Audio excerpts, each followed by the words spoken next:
Coffee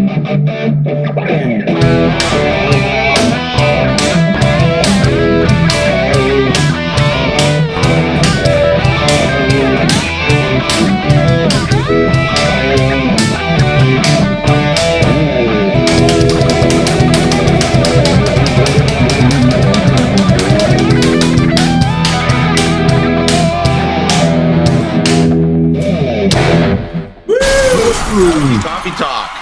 How's it going, everyone? What's up, Dimitri? Steve just joined.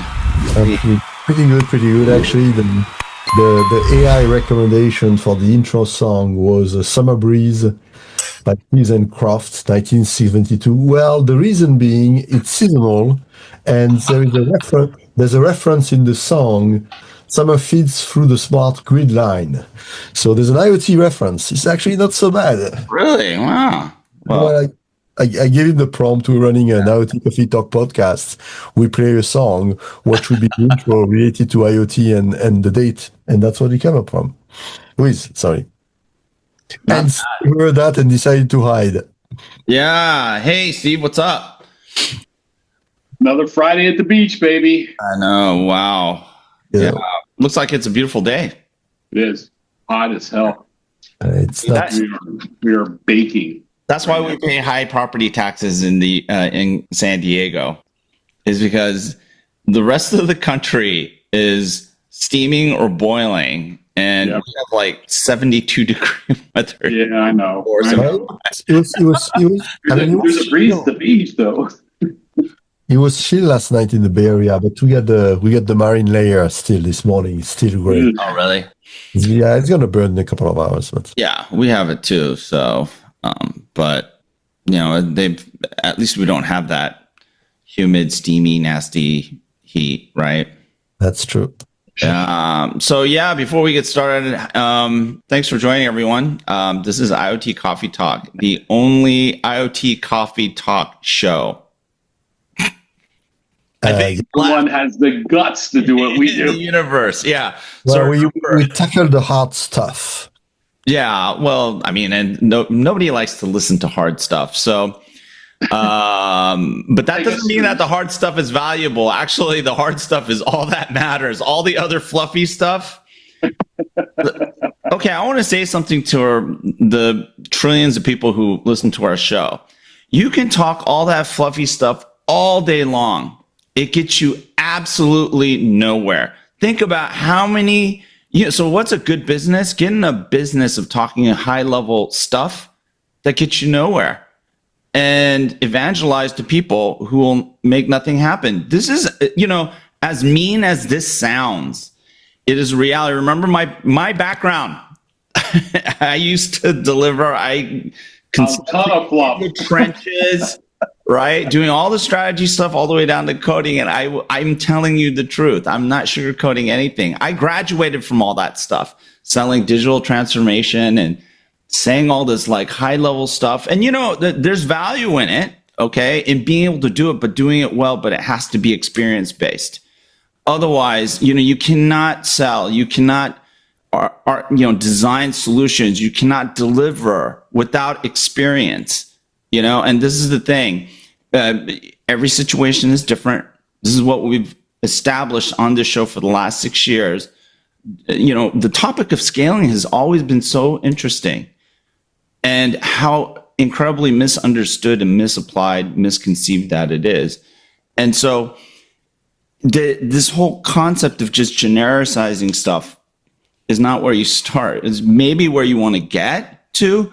But those of you who've worked in the IT world, who've been promised all these things about, homogeneous, let's get to a homogeneous architecture, or let's get to XYZ target state, those hardly ever happen. And the reality is that people in the field, the people who operate stuff, the people who have to deliver, have to make choices, and they have to make better ones than the aspirational. So I don't know why I'm ranting. Maybe I'm just like... But anyways, remember to take us seriously at your own peril. Steve, I don't know what's going on. Steve, I don't know what's going on today, but I think we messed up with the prompt to generate Leonard this morning. Yeah, I'm going Tay on everyone. Did not have that memo at all. I've been using Perplexity too much. Actually, I have been using the tool to do research, and I will tell you, I don't care what anyone says, it's not that good. For me, definitely not good enough. I have to use DuckDuckGo, the AI stuff, because now actually DuckDuckGo is better than Google in a lot of instances. It's scary because what they do is they basically go off tags and indices, and they do it the old school way, which actually is more conducive to an individual doing research, right? Like sort of going through the cognitive exercise of trying to solve a problem or compose a thought, right? Or perspective. These other things feed it to you, and it's dramatically, it's not even generic, it's just crappy. And a lot of times you spend a lot of time just unpacking stuff, and then there's gaps everywhere. So anyway. Well, they have different objectives. I mean, in the end, Google objective is to sell you ads. So it's just as simple as that. No, but the GenAI tools, they're going to move in that direction. But there's something much more disturbing about the path, the chasm they have to cross in order to get to monetization, and they don't have the mechanism to do that with privacy, any remote privacy protection or security controls. They don't know how to security trim these things. This is why enterprise Gen AI has not happened to the extent that people think. And what is it? The latest AWS conference, they had a conference in New York, I think. Swami, who's the head of AI, what does he say? We want to help you get out of POC. We want to help you get out of POC. Think about it. 3 years later, they're still talking about, hey, does this sound familiar, people? Does it sound familiar? Yeah. And I'm like one of the few analysts from the very beginning who said this is not what you guys think it is. And guess what? 3 years later, we're here at the same spot having a very familiar problem. But and the very interesting thing I believe is people are going to use AI anymore to do their work, so they're going to do it outside of the boundaries of the company. Yeah, shadow AI. So it's hey, what's up, Marc? Yeah, big problem, big problem that people are not. They're not contemplating the consequences yet. And Debbie, I'm so glad you're on. How are you? Wow. What do we say for 2.5 years? These things don't forget. Exactly. What part of that doesn't register in people's brains? These things are not going to forget, and they will not go through the effort. Okay, whoever hosts these things are not going to go through the effort of helping you figure out how to get these things to 100% forget. That's why like GDPR and all these data, the privacy rights protection regulations are going to create a big problem for these companies if they stick. But who knows? I mean, everyone's drinking this generative AI Kool-Aid so hard. And no one's talking about this problem because they're so pedal to the metal trying to sell the sovereign AI stuff. Yeah. They have to, because they've created this thesis that this is going to revolutionize the world to inspire people to, invest probably $1 trillion, right? And they don't see any. I mean, I'm telling you, where's the monetization? They're monetized. They're, under this, in the lower parts of the stack. They're, NVIDIA is supplying GPUs to CoreWeave, and then Microsoft is buying 70% of the capacity. Leonard, one very wise CEO told me one day when it comes to investors, there's one thing you have to remember, one very important thing. It's their money.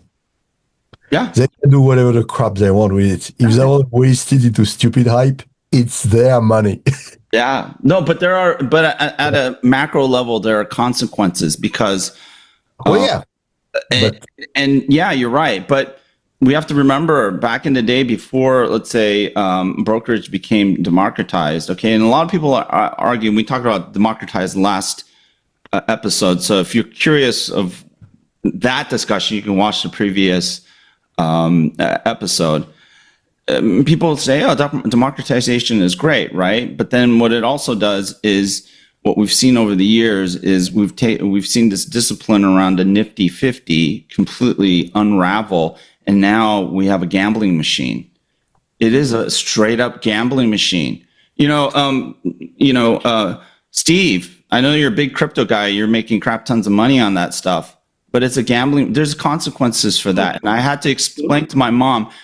I will tell you, I was there from the very beginning of the blockchain crypto thing.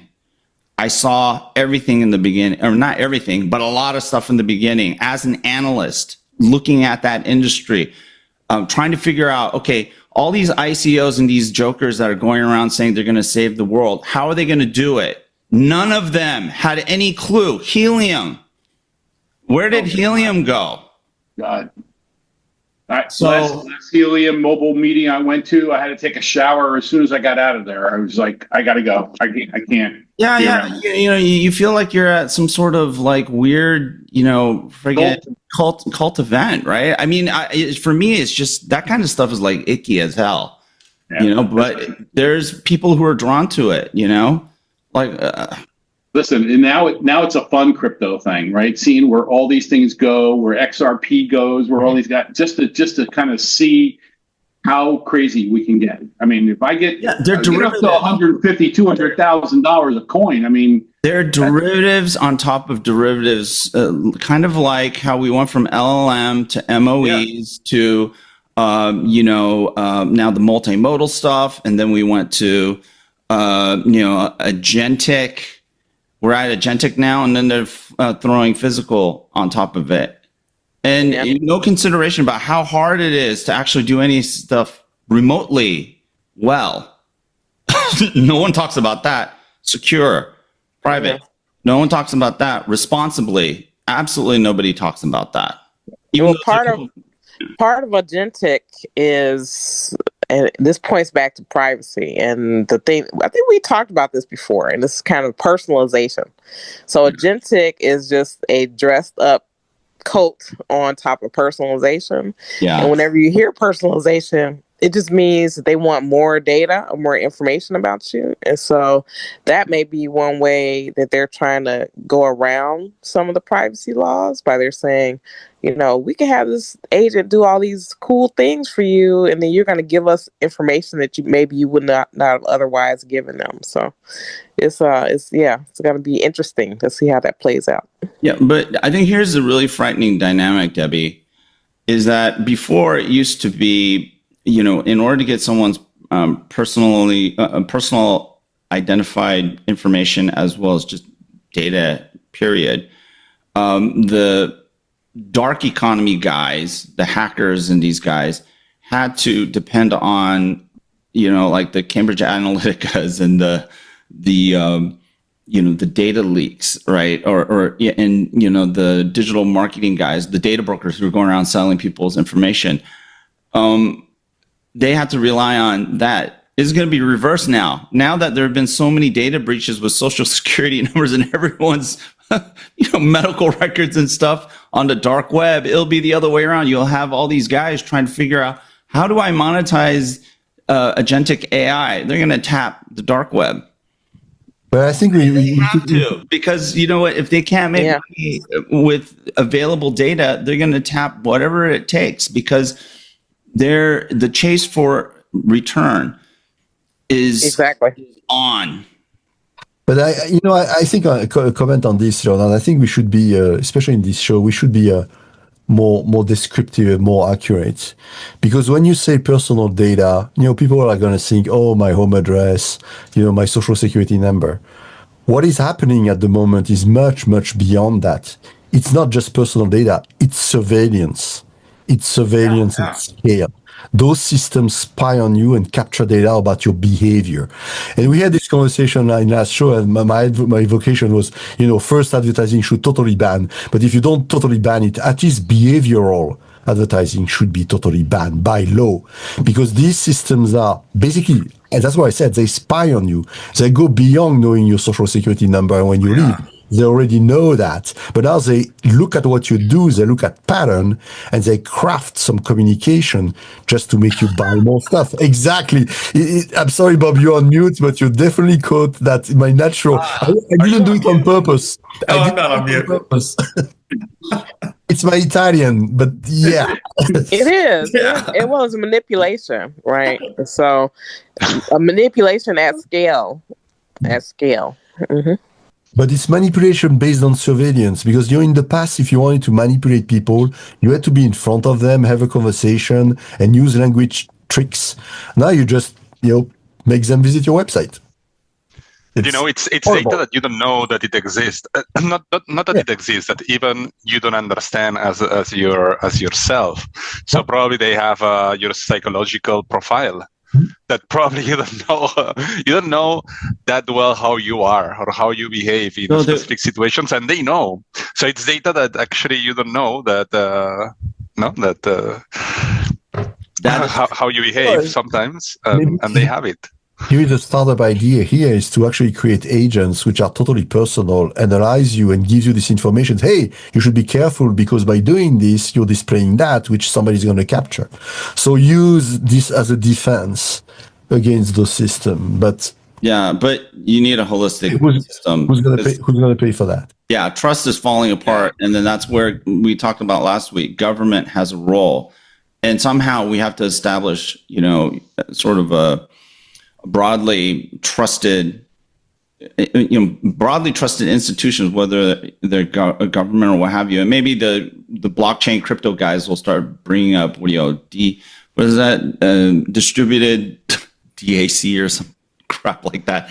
Yeah. But a Mozilla Foundation, for example, can lead these. DAOs. Yeah, there it is. Bring up DAOs to do that. And then that'll probably screw everything up even more. But crypto is not an answer for that. Crypto is good to make sure that things are persistent. Trust me, and immutable. It's a theoretical answer for a lot of people. That's the problem. Let me say one thing to clarify for our audience. There's really only one use case for crypto.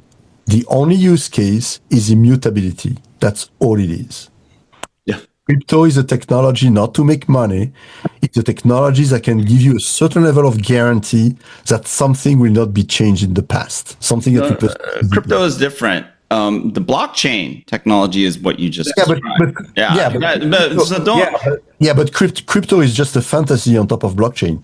So that's why you have to separate the DLT, BLT, deconstruct it, right? The bacon and the bread, dude. I'm going to tell you one thing, actually, building on that, the use case for crypto, because there is immutability and it can be done distributed without any central authority, is that the only use case of crypto is to eliminate banks because you don't need them anymore. But nobody's going to do that. That was Bitcoin, right? That was Bitcoin, right? Not crypto. This is the fundamental of crypto. The fundamental of crypto is that you can actually do extremely secure, immutable transfer of value without any need for a centralized entity. Yeah, but Coinbase has got so many problems. I'm not sure if you utilize them as your entity of. Yeah, and the reason why is because do you think that the banking system we've built the whole complete society on top of wants to disappear? I agree with Steve. It's much more complicated than that. You have to separate. Otherwise, we've lost thousands of dollars in Coinbase. We just don't know where we can't get one coin to come into another coin. You can't move it to an account. North Korea thanks you, by the way, because they really appreciate it. They're going like this. Let me answer on that. The reason going like this, you mean? The answer for that, Steve, is because we do not, and I've been asking that since the very, very, very beginning of crypto and blockchain. Give me one example of a human construct that doesn't rely on a centralized authority. societies are not designed for that. Totally agree. We would have defined a distributed infrastructure that is well maintainable and that would have made that the cron-based bullshit didn't happen. But we do not function that way as societies. We function with centralized authorities. So a technology that eliminates that is fundamentally against what we have built for centuries. This is the problem. Like, I'm sorry, it is that simple. It's a very fundamental concept that people do not understand. This technology is about decentralization. Give me an example of a human construct that works that way. And so this is why the only coins I use are the gold coins you see in the John Wick movies. That's right. And so like when I check in at the Continental, I just kind of you slide the coin across. So Rob, remind me when you're selling your house, because I'm going to bring a big hammer and go into the garage. Okay. Yes, the house is actually supposed to appear and go on the market this morning. Because oh wow, you've seen the John Wick movie when he stole a bunch of coins in his garage on the concrete. Yeah, absolutely. I have it underground. It's right there. Along with the weapons. Oh yeah. Oh my God. I need guns. Lots of guns. You're in the wrong place. You need to come back down to the promised land. Bring them. That's where I'm coming. I'm coming. How close are you coming? Let's go. Come on, baby. Let's go. I know. We got to sell this house first. Yeah. Fun. And but two things. One of the things that I wanted to bring up about back to AI. So my wife owns a pretty large digital marketing agency for the last 20 something years. She had a client this week come to her and say, "Listen, I used ChatGPT this week, and it tells me that I only have 3 keywords on my homepage." Huh? Is that what you want to do that? Hold on a second.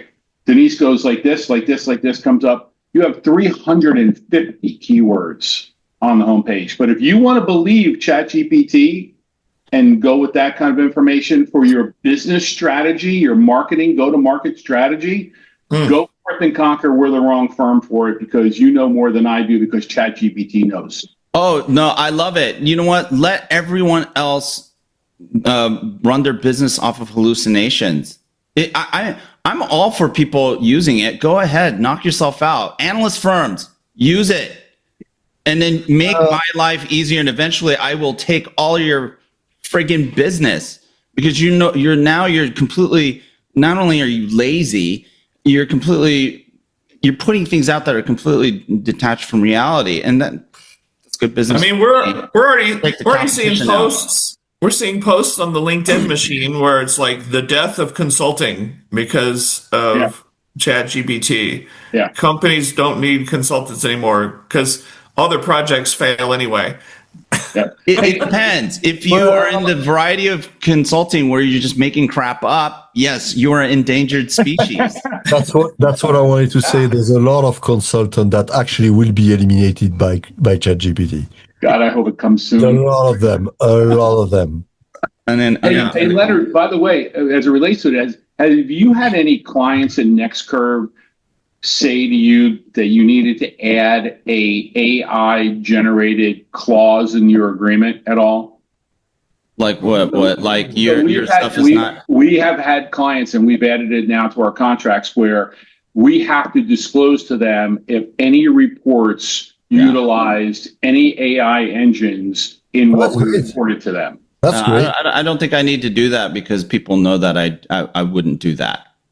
They trust me. I know. But if they did, I would happily sign it. I have no problems at all. I'm all for it. Either. Go ahead.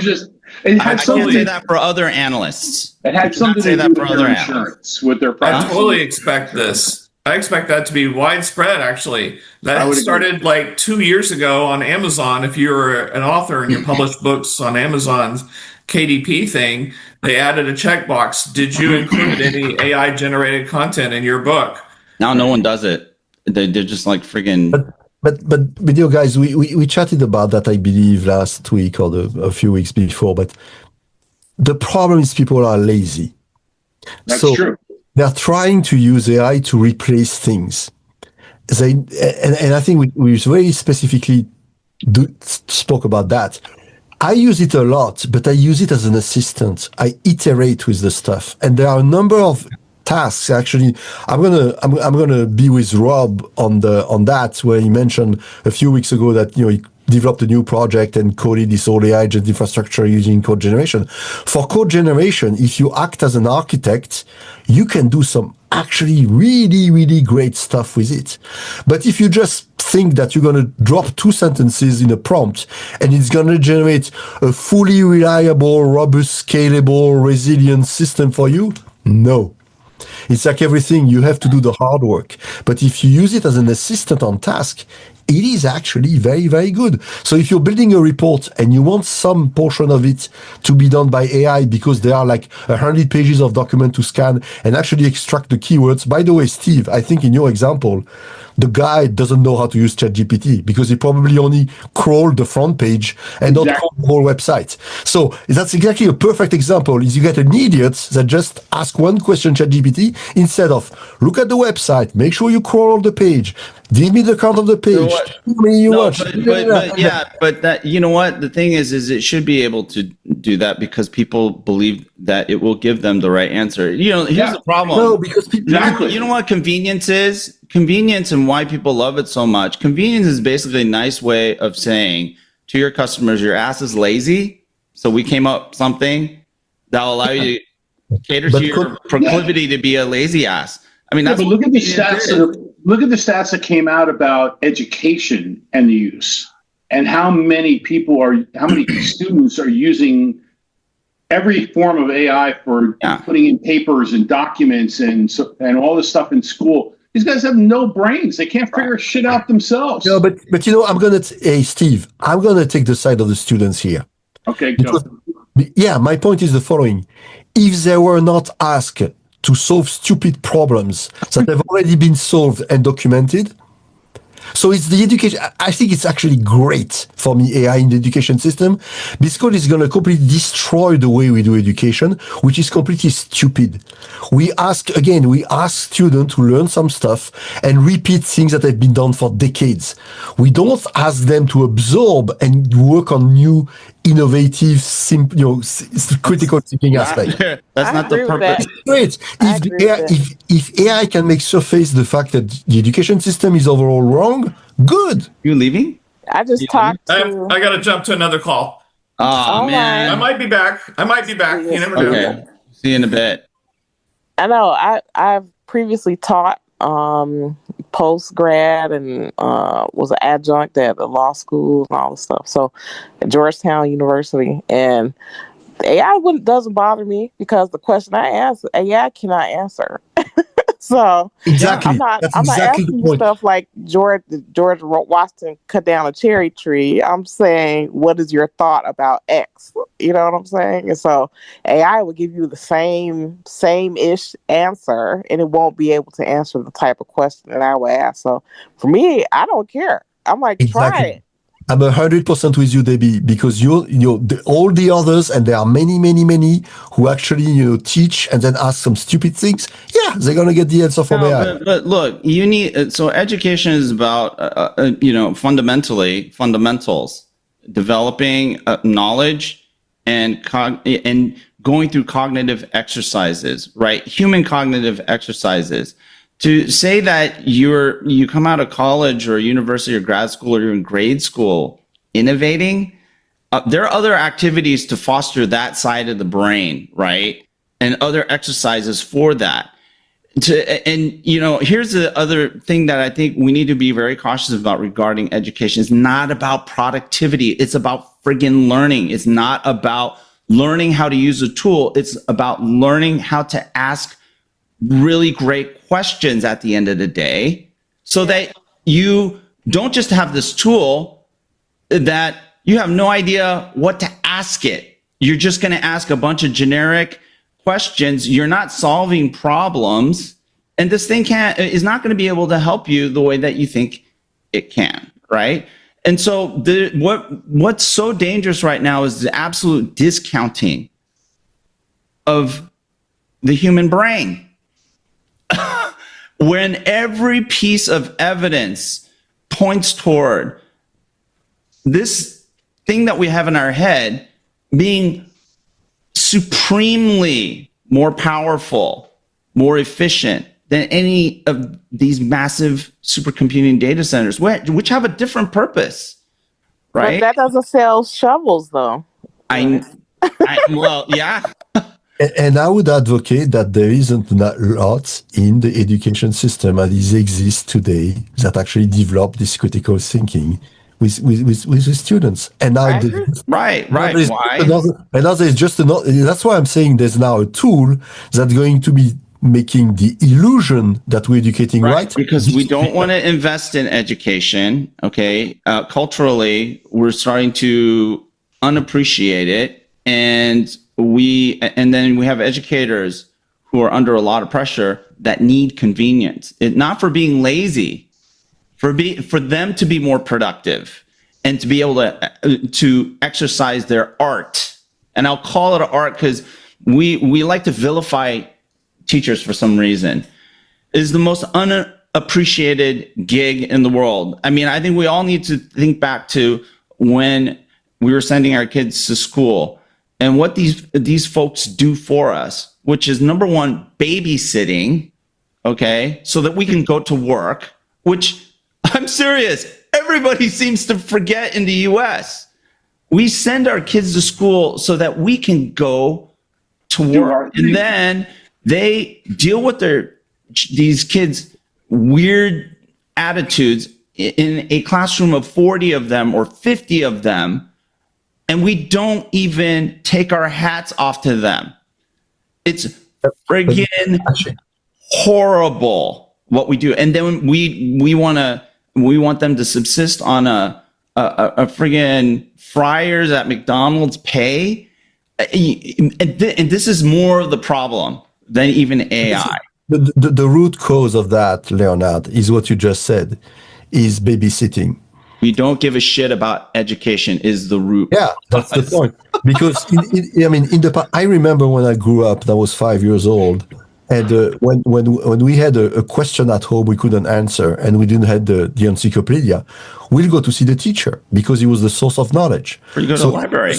He was the source of knowledge, and he was also the source of education in the sense that he was giving a framework to the kids. Nowadays, we've actually removed that from the teachers. We said, no, we drop them to you. You have to take care of them, maybe see them, but you can't shout at them. You can't give them structure. You can't do this. You can't do that. You can't do that. So we've lowered the standards so bad by not giving the educators, they're not educators anymore. Exactly what you said. The babysitter. That's what we expect from them. And if you say and if one of I don't know how it is exactly in the US, but in France, if the kids come back home and say, oh, the teacher was mean to me, he told me I was bad, the parents go to see the teacher and the teacher is in problem. That didn't happen when I was a kid. When I was a kid and would do that, my father would say, you screwed up. It's your problem. Yeah. What did you do? What did you do? Yeah. And they used to smack you around. He was on the teacher side, and now the teacher is always an idiot. So yeah, but what did they do? That is the idea. And there is no, and actually in the US is the worst because it's very funny. I wanted to make this comment actually last week because you were asking for more government, Leonard. Come on, we're in the US. We don't put government. Government has a purpose. It can be overbloated. There's no question about it. There can be waste and fraud in it. There's no doubt. But it takes the majority, okay, of the citizenry to apply intelligent diligence and discipline on that government. I mean, the government shouldn't be the enemy. It should be our tool. It should be that thing that secures and protects the greater good of our society. That's what it's for. Yeah, but I don't think that's a reality at all. No, it's ideal and it's a direction, but no, it's not the other way and say no government. I disagree. It's actually a very, very scary thought because then also what in God we trust or whatever you trust for your, whatever is the motto of your government. If you don't have that trust, there is no society. Going back to what you were talking about the crypto stuff, right? no trust, no society. And that's why I think trust is going to be such a big deal in the trust as far as information is concerned. It is going to be more valuable than gold, because you are not going to be able to trade. You're not going to be able to communicate. You're not going to be able to, install any degree of integrity in your society without trust. But it is going fast. It is going fast. You're mixing Let me send you the NFT of these two, please. It'll come back. Leonard, be careful how you phrase that, because when you say trust is becoming gold, no, people make more gold with no trust. What? Yeah. People make more gold with more. No, come on. I'm saying it in terms of its value. I'm not saying it's going to be like the next crypto, dude. This is what we were talking about when we say that there's all this surveillance and influence from advertising. People are exploiting the lack of trust, the lack of reference. So you make much more money by creating this mass surveillance, no trust at all, influence, buy more of my crap when it's hyped and it has no long-term value. Actually, they have people engage with this stuff because they have this misguided notion of trust in these platforms. Yeah, that's the point. Because okay, all right. I don't know. It didn't sound like that's what your point was. So what I'm saying is that improving trust doesn't make more money. It creates something. No. Trust is a feeling, but the foundation of trust is. What do they say? What's the saying? It takes days, weeks, decades to build trust. It's a continuum of events where you have assurance of certain things, right? And certain entities, certain frameworks, institutions. You can lose all of that in 1 second, right? So it's beyond belief. The belief is in trust is established over time through constant proofs, right? Yeah. So I think this is where the cybersecurity community does not understand this, okay? And this is a huge gap. It is a massive gap, because the way they think about trust is in terms of identities. That's not good enough, right? You can have trusted entities that partake in untrusted and untrustworthy transactions. Well, it's not. Well, okay, so interactions. You're going into many directions here, but one first comment is I'm addressing the gap of the ugly, or the gap. Yeah, there are many gaps. The first gap is this is to you. The first gap is that trust is a perception. So, and I will tell you that a lot of people believe they can trust a number of platforms that I'm not going to name here, but they trust it very deeply. And it's very hard to prove them wrong. The second thing about cybersecurity, which I want to comment on, because it's one of my sweet spots, as you know very well, is the reason why there's so much focus on identity is because it's never been solved. And it's a foundation. You start trust with identity. If you don't have identity, absolutely. So it is a good quest to go fix that. And by the way, we're far from being able to fix it properly, because we didn't design our digital infrastructure based on authentication and identities. So this is why so saying that people believe that identity will solve everything is wrong. But if you don't have identity, you cannot solve anything. That's for sure. No, I agree with that. Yeah. All right. Anyone else want to talk? Because it's just me and Dimitri, and it's like I'm going to shut up now. I'm even boring myself. So I have no more water. So and it's funny. We have like Debbie on, who is like really the global authority on all this stuff, and she barely said anything, which is like pretty friggin' lame. I wanted to talk about identities. Actually, she's the smartest person about identities that I know too. Oh my gosh! Yeah, that's what I'm saying. I mean, we got too much. You all are too much.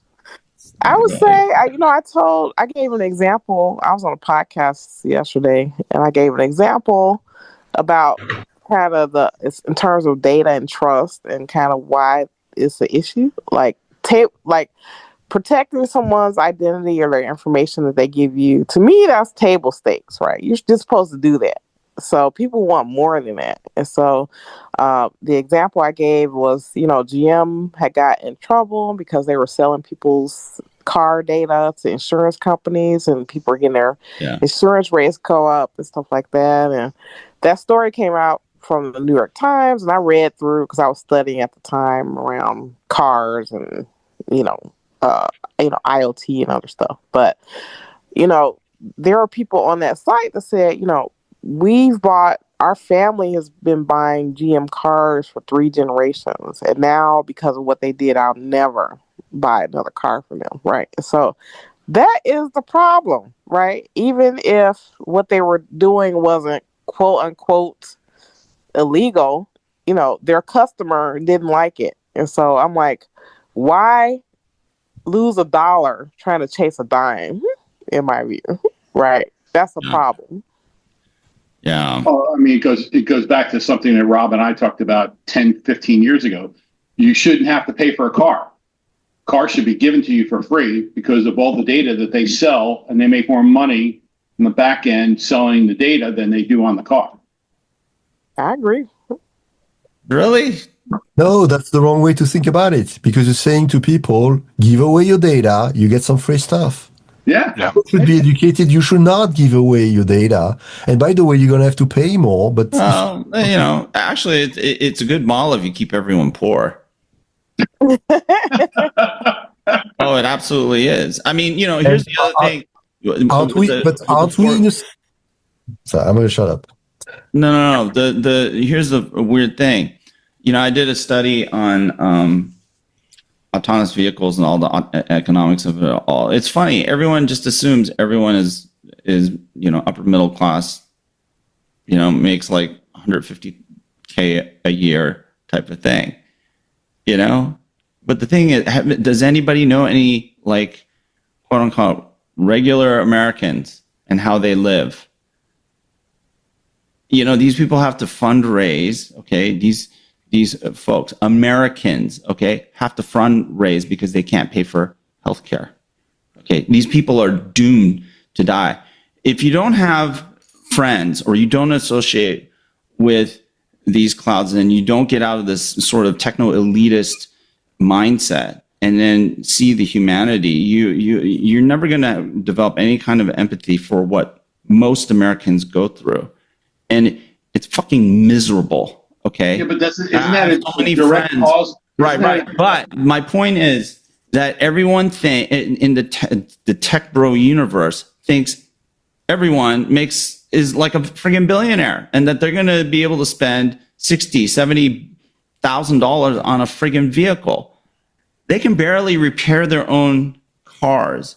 So when you make fun of that dude that's driving down the road with his family and the windows are like duct taped together, that's not friggin' funny. They can't afford to repair anything, much less put gas in their car, right? It's a joke. It's the truth, right? Doesn't help with shareholder value, though. Yeah. But IoT Coffee Talk, we're about the realities of markets. And so if you assume everyone's a billionaire, okay, like some of these tech bros have actually said, we want everyone to be a billionaire. Like, what? And so that means you have to have a basically a socialist, full-on social communist, economy. And you drive inflation up like crazy. Yeah.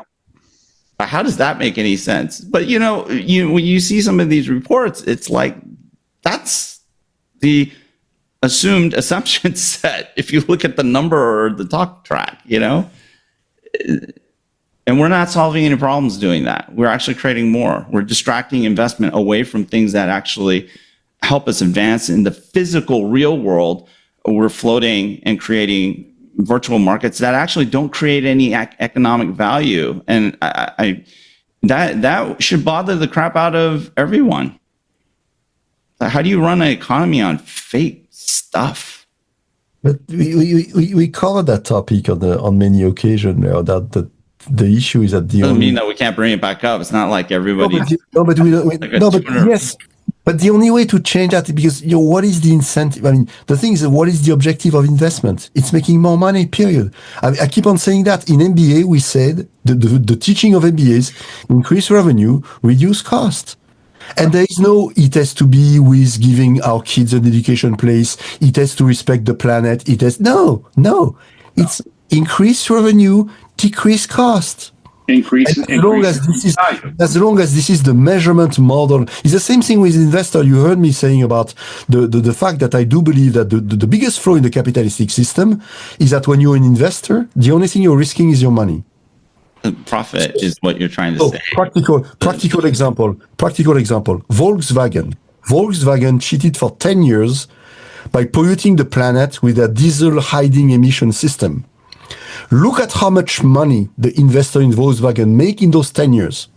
When they got caught, they got a fine. The CEO got fired with a $20 million golden parachute.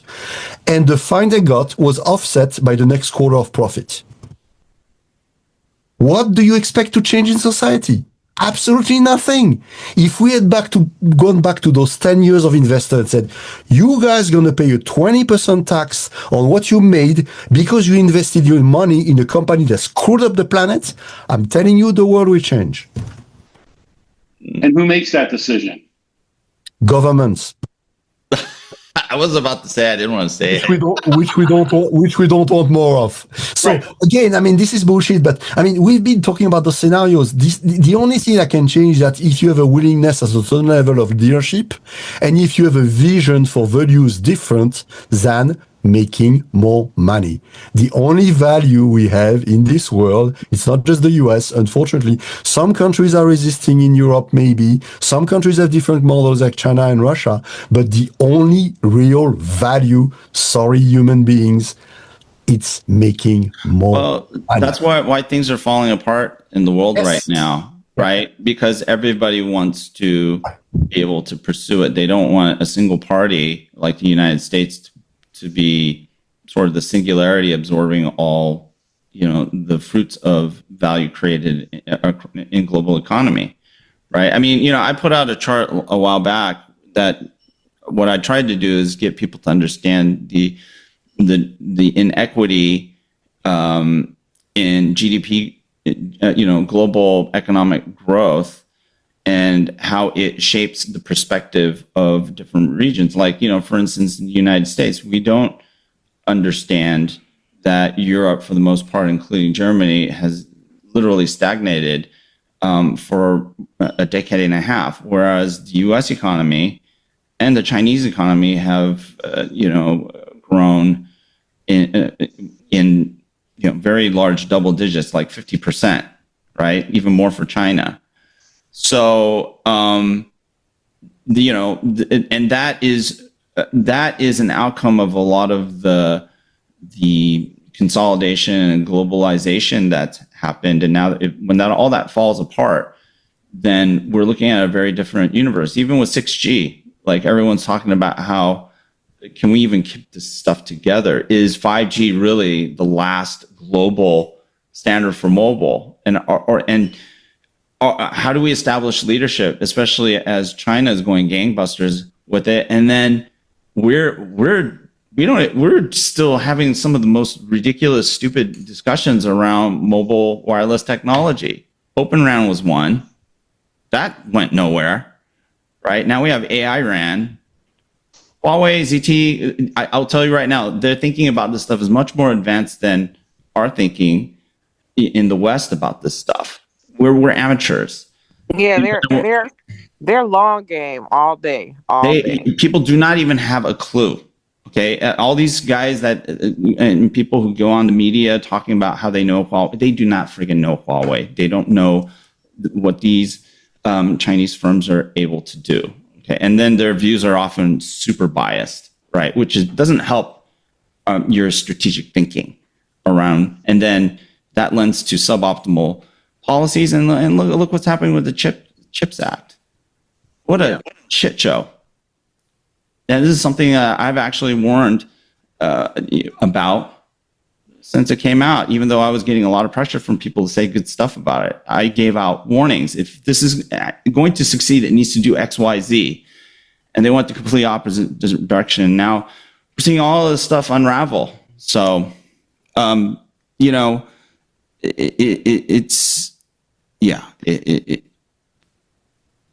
going to be a weird decade.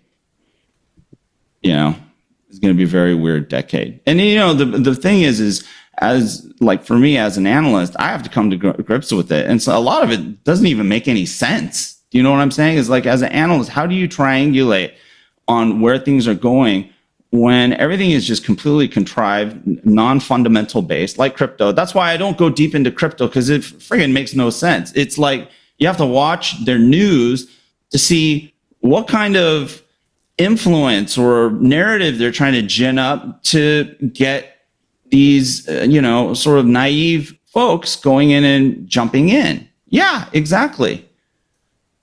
MicroStrategy. Look, I don't even get that. How can you even allow that company to exist? I've never friggin' analytics software. I thought it was really good long time ago, and their valuation, which is separate from value, is all friggin' based on crypto.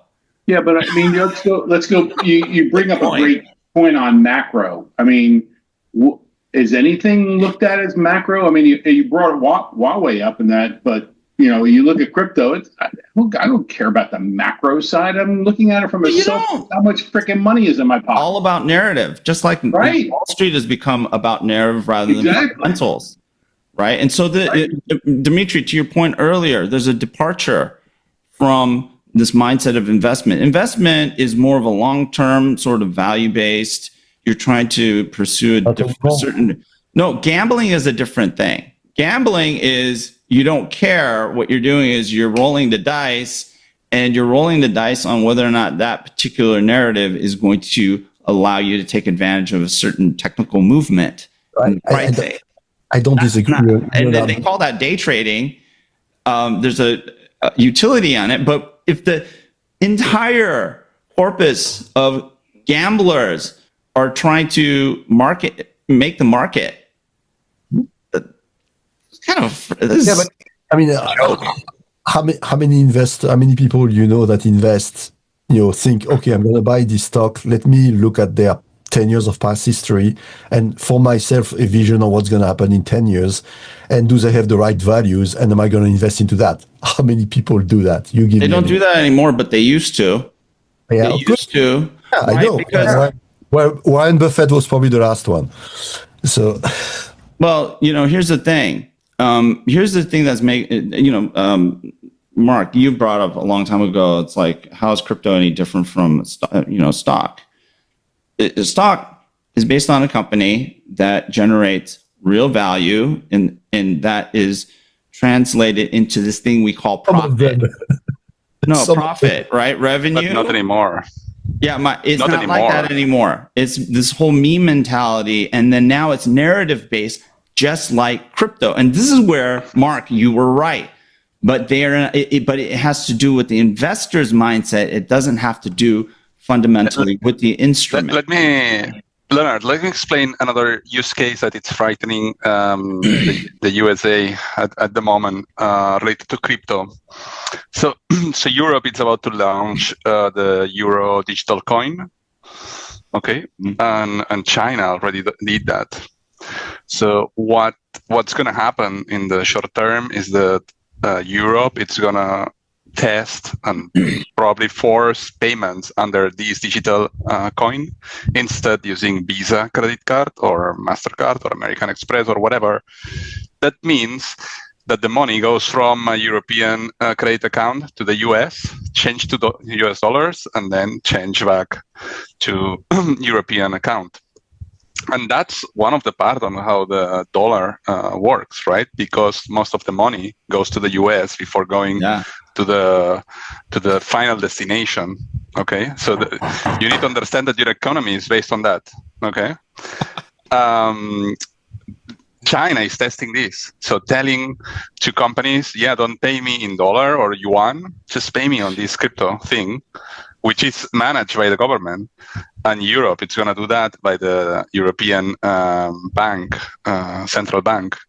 So what's going to happen when this is going to happen with the US? What's going to happen is that the Europeans are going to be dependent on the US to depend on the Chinese. Great shit. No, we're going to depend on the Trump coin. The Trump coin will run. Here's one certain thing, and you touched on it. They aren't going to use the US dollar. Yeah. That's all I have to say. Yeah. And I had to explain to my mom, who was asking me about stable coins and should we invest in it. I told her, no, don't do it. These vehicles are derivatives. The governance around and the binding to actual economic foundational stuff is in the US dollar, right? It's not in some derivative of that. So you have to be very careful about that. And the thing that's really, disturbing here is one of the goals of BRICS is, if you're not familiar with BRICS, is Brazil, Russia, India, and China. Their goal is really to undermine the US dollar. So, Steve, going back to what, enjoy your gains. It comes at a cost. It will ultimately come to the cost of the US dollar. What I told my mom was this, is there's one thing more powerful than all 11 or 12 US carrier groups, okay? And that's the US dollar. That goes, number one, you're not going to be building too many more aircraft carriers. China will build them for less. They have a bigger Navy now. They don't have a bunch of dumb people like people think. They think that these guys steal everything. No, they're innovative. They have a 6th gen fighter plane that's going through test trials right now. Most of our stuff is like on paper. You know what? We really need to wake up. Do we need fighter jets in the world right now? No, well, yeah, we do. If that one fighter jet is orchestrating and managing maybe 20 drones at any given time, while we have manned aircraft that are 5th generation, they'll probably get destroyed by all these things. I mean, the balance is shifting. Yeah, but that's my point. I mean, look at the war in Ukraine. You have a small little country resisting a big giant. But for all of that, my point is this: the fighter plane doesn't matter. It's the US dollar that matters the most, and crypto is its biggest enemy at the moment. It's the combination of financial powers through economy and military that gives you power. So, but yes, there's a danger. There's a danger of weakness. There's not a danger of disappearing, but there's a danger of weakening the US influence if the money aspect goes out. That's for sure. But it's not enough. The military is very important too. Yeah, I mean, no, all of it's important. But like I said, you need a US dollar. You need a strong economy in order to build the military. And, guys in Europe are finding out what it's going to take to build their own self-sustained military supply chain and industries, right? There's a lot of inertia. A lot of innovation goes. A lot of innovation is driven by military spending. Yeah, but again, if you look at what's happening in Russia, there's a lot of inertia on your military power. A lot. The economy is bad. And see what they can, they're still... No, but they have crypto. So that's why. They have crypto. Sorry, I forgot. You are enabling them to make... Yeah. That's what I'm saying. What did I start off with? Steve, North Korea, thanks you. So we need to buy crypto. Thanks you. Friggin' whatever that Ayatollah dude's name. They thank you. Wonderful. I mean, I don't want to make you feel guilty, but you should feel guilty. That's why I don't invest in any of this stuff. Yeah, selfish greed. No. But a lot of people don't know, Steve. A lot of people don't know. Oh, I totally agree with you. But Absolutely. Now you know. So I ain't stopping. To make it clear to our audience, this is a feel guilty about crypto. Is that what we should call this episode? Maybe. Oh. That's my suggestion. So. I don't know. I'm glad I'm going to have a whole week to shut off and not think about any of this crap. But good for you. Good for you. Yeah, recharge yeah. batteries. Huh? On that bombshell. Recharge batteries. I don't know if you. I mean, there's so much stuff that's happening. You know what I'm saying? Every day. I don't know if I can. Every hour. It's getting exponential or not yet? What? Is it getting exponential? The number of things that are happening in technology these days, or not yet? No. It's actually the unstable event, destabilizing events that are happening that actually change, that have impact on the direction of quote unquote narratives. That's the tricky part. And so when I, like in my research, as I'm, monitoring the macro, that's what I look for. But the incidents and the events are so frequent now that have huge impact. Like, getting rid of the threats to get rid of the Fed chair. Huge implications. And then it's changing, the tariffs changing. Yeah. He backed off from that real quick, and look what the market did. Yeah. Well, anyway, yeah. This is a weird episode. I don't even know what to call it. The good thing is that you say that this will disappear in the next decade. You say, no, it's a weird decade. That's good, no? No, I'm just saying that it's in 5 years, it's done. That is going to be very determinist. It's going to determine how weird the next decade's going to be. Right? I mean, I'm not like some of these firms that try to project out to 2050 that say, hey, generative AI is going to be a $50 trillion market opportunity by 450 billion IoT devices. Yeah, you're not going to see me ever do that crap. So if we see that, we will let you know. Yeah. That you do it once. Oh, jeez. You can crap all over that on LinkedIn if I ever do, silly stuff like that. But, yeah. Okay. Yeah. Let's call it a episode. So, hey, thanks everyone for listening in. You probably were scratching your head going, what the hell? What the hell are these guys talking about?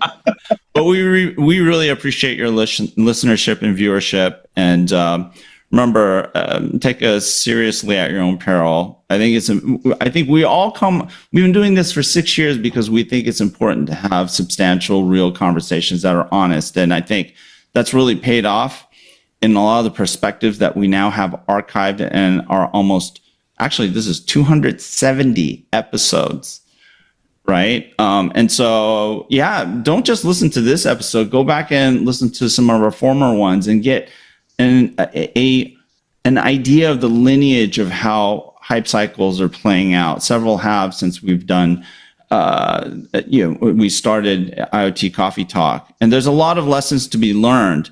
And, Debbie, you can bring up things all the time again, because, these are things that need to be, impressed and, if not pounded into people's heads.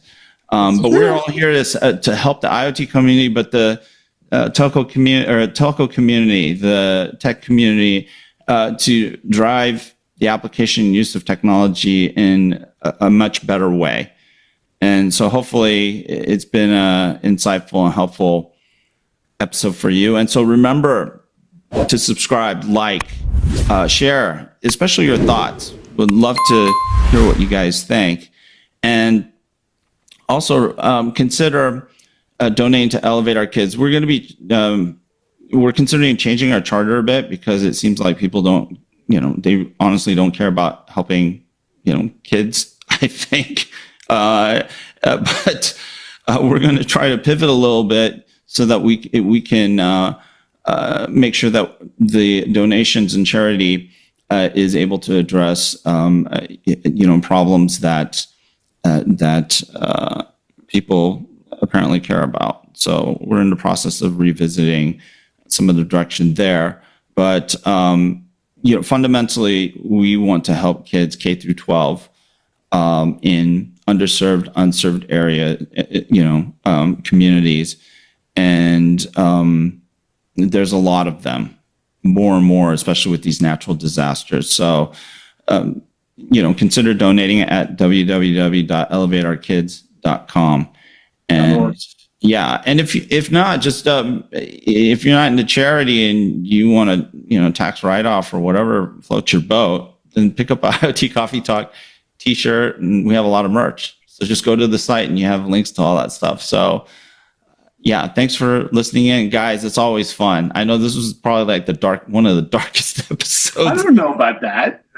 We can do better. We can do darker. And next time we're gonna let Debbie do all the talking. Right, Debbie? I can do that. Oh my gosh, shame on us. Okay, we forewent the opportunity to get Debbie to just blabber, which is always precious. Yes, I'll rant. Always. Hilarious. Yeah, we love it when you rant. All right, guys, take care. All right, take care. Have a good week.